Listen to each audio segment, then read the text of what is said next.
Welcome to Trinidad and Tobago to our News 4 report, a product of the Government Information Services Limited and the Ministry of Communications. I'm Nicola Barreto. Let's take a look at the headlines.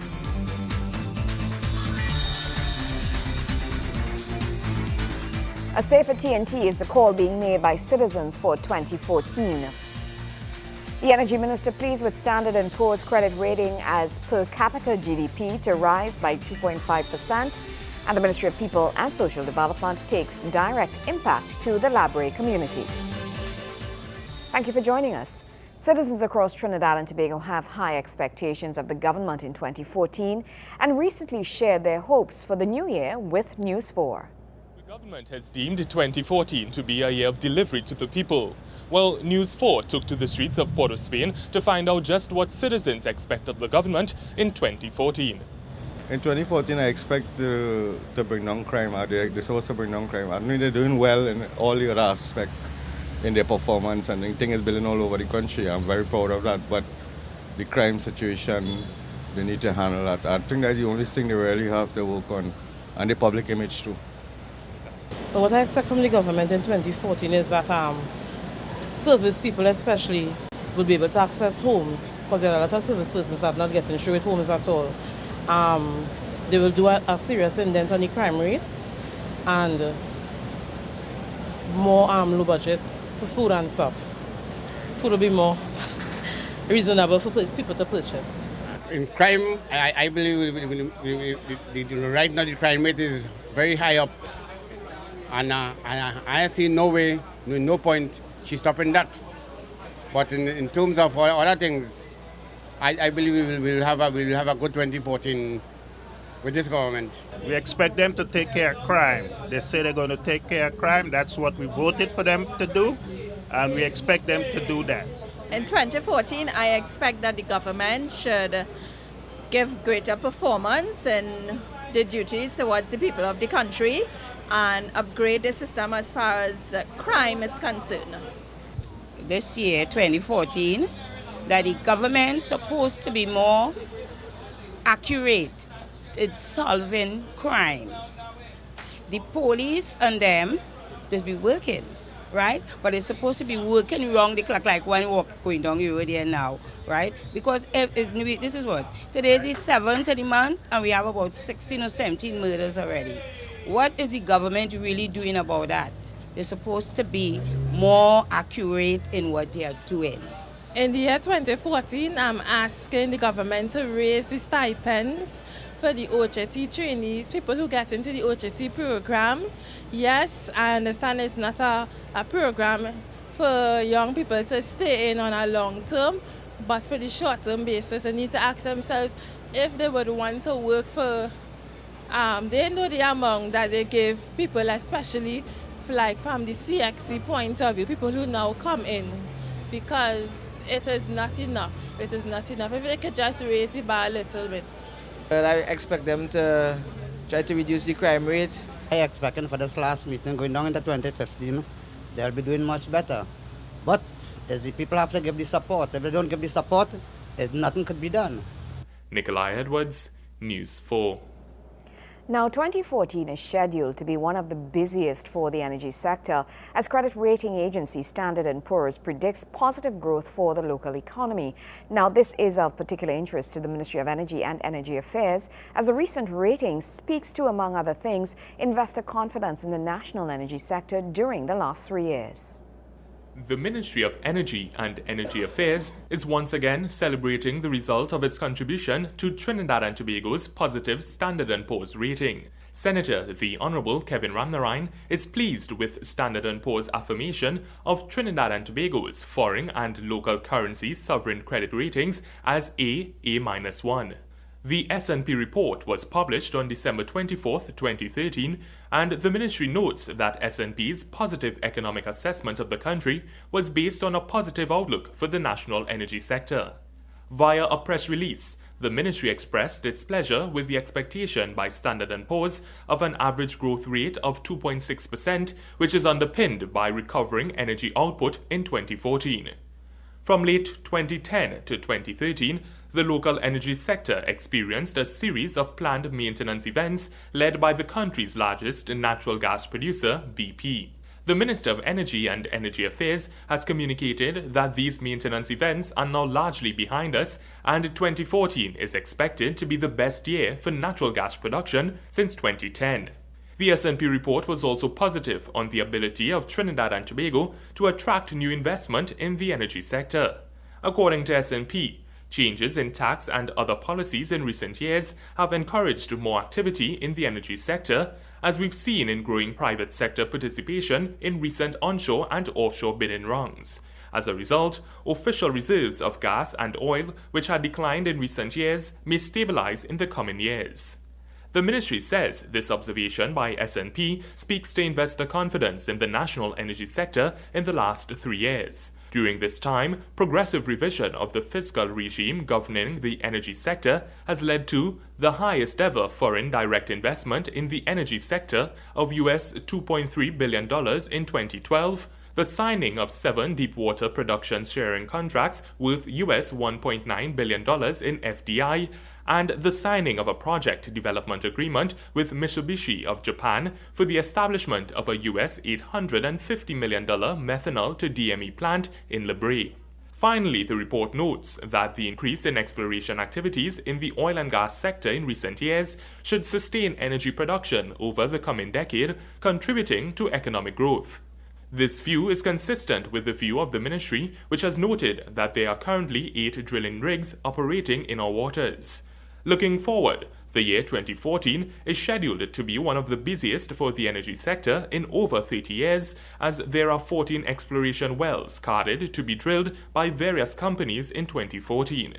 This will undoubtedly contribute to new discoveries of hydrocarbons, which will sustain the prosperity of Trinidad and Tobago into the future. Nikolai Edwards, News 4. News 4 continues right after the break. Stay with us.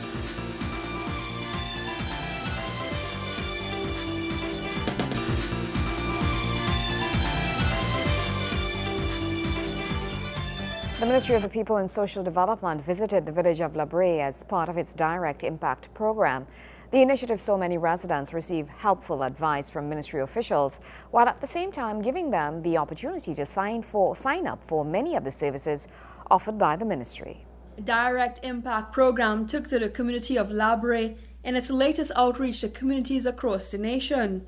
The Ministry of the People and Social Development set up mobile offices at a Brighton Sports Club, offering their services to the people living in the area. Persons were given a chance to access programs offered by the ministry, including signing up for food cards, grants to assist in doing renovation works to their homes, as well as inquiries to their pensions delivered to their bank accounts. We are also going to end the need for the life certificate, where you have to go to the offices of the NIS twice a year. You have to drag your elderly, sick family to those offices, take them up steps and so on, twice a year for them to prove that they are alive, and once a year in the Ministry of the People and Social Development. After 2.5 years of working on the biometrics, we have instituted a stopgap measure called the direct deposit, where some 58,000 pensioners now get their money directly in their account, so they do not have to go to the bank. Karen Neptune, who is a mother of 6 and lives in the area, says the outreach offered her an opportunity to sign up for the Micro-Enterprise Training and Development Grant, MEG, which assists persons in need who would want to undertake a micro-project or small business venture or skills training. She says this grant will assist her in restarting her food business. I just received a food card, and that will go a long way because I'm a single mom of 6 kids, right? And that food card will, it will help out for food, in the household. In Le Bray, we've been neglected for a while, and now that this program is here, that we can benefit, with some of the programs, especially the small business, because I just signed up to get a grant, with the small business program. Yeah, well, I do food preparation, and it will help me because as I mentioned before, I'm a single mom, and I really need the assistance because I had a business before, but it didn't really flourish. But now I have plans to go back into it. So this will help out a lot. One resident who is commonly known as the Mango Man, George Preedy, expressed his pleasure in the program visiting the Labre community. Instead of the public going to the offices has joined here under one building for the public. That is very nice. Well, first of all, I get checked up, and I get to find out that my blood pressure is a little bit too high, right? So I have to go back by the doctor in a while after I finish with the granting of particular small businesses, right? I'm going to go back. I have enough time because it's whole day, and so it will be. I always love art, and if I could further that, to express myself, art, you express yourself all about, so I would like it. I would like to get recognized all around the world, right? And with this grant here now, I hope that I could reach that approach by the help here. The opportunity to sign up for the food card was met with much delight, as many in the area struggle to earn a livelihood and are in need of supporting their families. Yulene Alabokas thanked the ministry for the chance to register and spoke about the program assisting many in the village. Plenty of the people not working,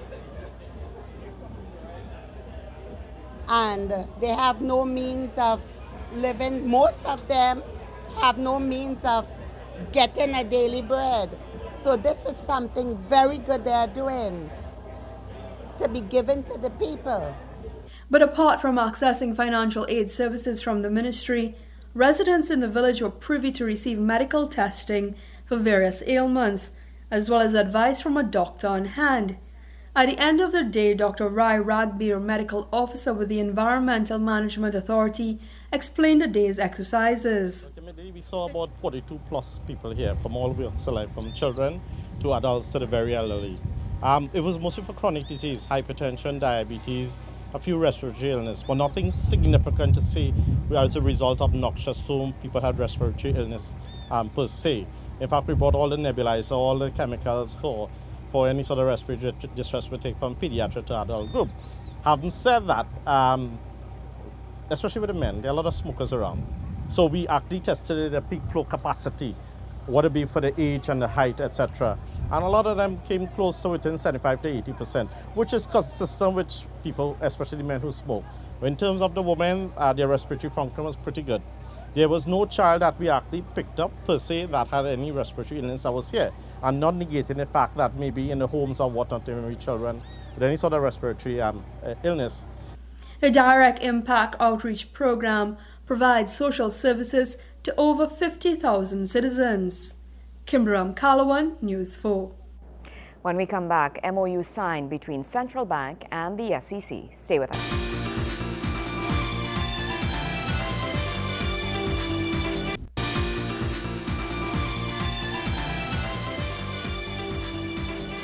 Regulation of this country's financial sector is taking a new direction.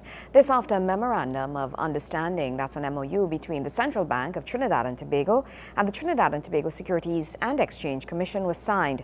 The agreement is expected to assist in complying to international best standards while assisting in the sharing of relevant information between the regulatory bodies. Regulating the financial sector through the Securities and Exchange Commission will give the protection needed to secure the economy against risk while promoting integrity and efficiency. This according to the Commission, which signed on to a memorandum of understanding with the Central Bank of Trinidad and Tobago as it looks to comply to a regime mandated by the SEC's International Organization of Securities Commission. According to the international body, the conforming to this agreement will mean putting in place the requirements with respect to anti-money laundering and combating of terrorist financing. The signing aims at advancing the management of systemic risks. Central Bank Governor Jawala Rambaran says the signing represents a legal agreement that will facilitate transparency. This MOU establishes a mutual cooperation framework which will allow us to prudently venture beyond our own individual regulatory backyards without creating any legally binding obligations. The anchor is the exchange of information between the Central Bank and the SEC. As Dr. Watson has indicated, the MOU will allow us to share information that may be relevant to the adequate supervision of financial entities of the securities industries. Through this MOU, the central bank and the SEC can determine whether senior personnel and other individuals who may impact the strategic direction of a financial institution are indeed fit and proper persons. Here in Trinidad and Tobago, organizations like the Financial Action Task Force and the Caribbean Financial Action Task Force are charged with the responsibility of monitoring players in the financial sector. It's expected that the Financial Intelligence Unit FIU will be the third financial regulator to sign onto the agreement February this year, lending support to the fight against money laundering. A serious matter the SEC says will come under scrutiny as a result of this is a movement of money earned from criminal acts. The joint report notes that the Caribbean is wedged between the world's source of cocaine to the south and its primary consumer markets to the north. This makes the region the transit point for a torrent of narcotics whose street value far exceeds the value of the entire formal economies of the Caribbean. Caught in this crossfire of the international drug trafficking network, financial regulators have an important stake in Trinidad and Tobago's efforts to make it even more difficult for organized criminal groups to move money through our financial system. In addition to monitoring the movement of cash, the adherence to this structure will improve Trinidad and Tobago's credibility internationally.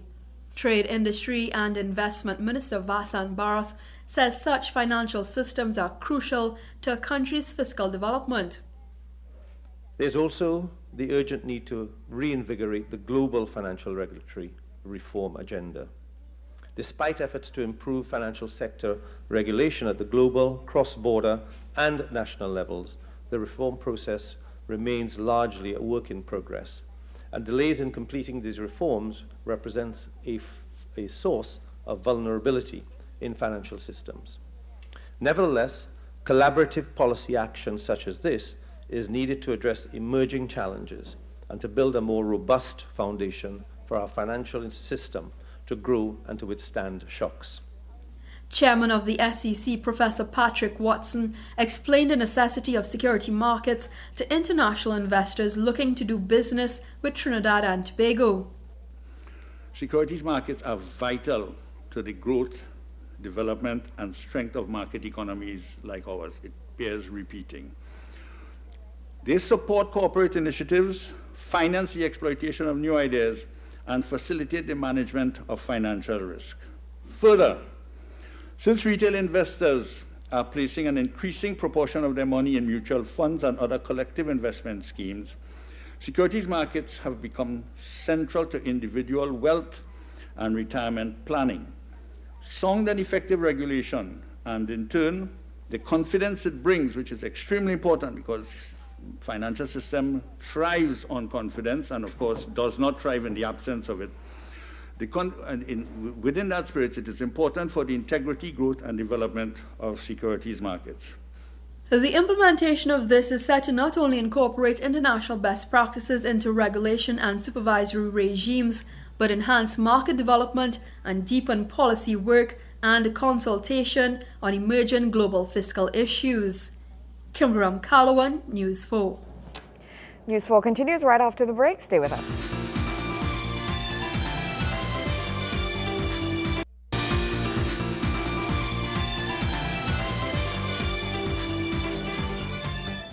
Parents of students attending the St. Helena Presbyterian Primary School, as well as members of the St. Helena community, are breathing a sigh of relief as they are now able to use the sidewalk of the newly installed bridge at B15 Golden Grove Road, St. Helena, for the first time in months. The bridge was closed on August 7th last year for much-needed repairs. Ministry of Works personnel were on site to witness the relief and convenience that the newly constructed bridge at B15 Golden Grove Road, St. Helena, brought to students and residents. It was open to vehicular and pedestrian traffic on Sunday. In a media release, Dr. The Honorable Suraj Ratan Rambachan, Minister of Works and Infrastructure, stated that he was happy that students of the St. Helena Presbyterian Primary School were able to use the sidewalk of the newly installed bridge for the onset of the 2013 school term. The bridge, which was closed in August 2013, has been upgraded with retaining walls, reinforced concrete deck on structural steel beams, and roadside drains. It is also outfitted with hand and guard rails and is said to be complemented by traffic wardens who are strategically placed on the north and south of the bridge. Minister Rambachan also assured that government would be providing safe and convenient infrastructure in 2014 in Piarco, Caroni and neighboring communities. Felicia Wilson, More News 4. Well, as we wrap up, Animals Alive, a non-profit shelter that cares for abandoned pets and animals, received a check as part of the Ministry of Food Production's annual subventions. The organization, which provides accommodation and care for between 300 to 350 animals, received a check for $250,000 from Prime Minister the Honorable Kamla Persad Bissassa at its South Oropouche base. They are our furry companions and our four-legged friends placed on the earth to walk with us. But many often forget these sentiments and see them as less than our friends. This is just part of a message groups like Animals Alive aim to send out in their mission to save abandoned animals and provide a second chance of life and a decent one filled with care and affection. However, carrying out these duties sometimes becomes daunting and challenging, as mounting bills for veterinarian care, shelter space and food can hinder their efforts to save a precious life. In recognition of their plight, the Ministry of Food Production introduced its annual subvention to assist the group in its outreach to the animal kingdom. The cabinet approval came after a decade of Animals Alive crying out for assistance, and it is the first time in the history that any government has come to the aid of this organization. To the founders of the organization, Catherine Cleghorn says their services are often called out, but are hampered to the extent they are unable to respond due to financial limitations. When we are being called to rescue animals from abused homes, when we are being called to rescue animals from the sides of roads, my goodness, I can't tell you the number of stories that we have to share. And because this place can only hold a certain number, which is between 300 and 350, we are always overpopulated of various fundraising efforts, from putting out donation tins and forms and begging people every which way that we meet them.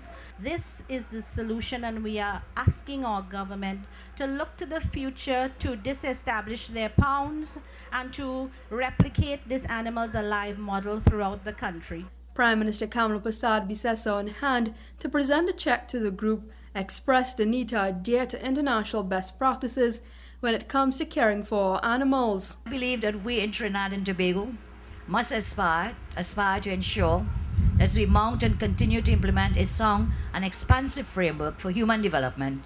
We must also work for humane treatment of our animals according to the best standards. This is why I'm very happy that the Ministry of Food Production has taken this very important step for us as a nation to take responsibility for the humane treatment of animals. One unspayed female dog and its unspayed offspring can produce up to 67,000 offspring in 6 years, while one female unspayed cat can produce 420,000 kittens in 1 year. A female cat can have 29 litters in 10 years. One of the strong messages the Animal Alive organization stands for is the spaying and neutering of all pets, as the overrun of cat and dog populations are the main cause for stray animals. Kimberam Kalawan, News 4. Well, that's how we wrap up this edition of our News 4 report, a product of the Government Information Services Limited and the Ministry of Communications. I'm Nicola Barreto. Thank you for joining us.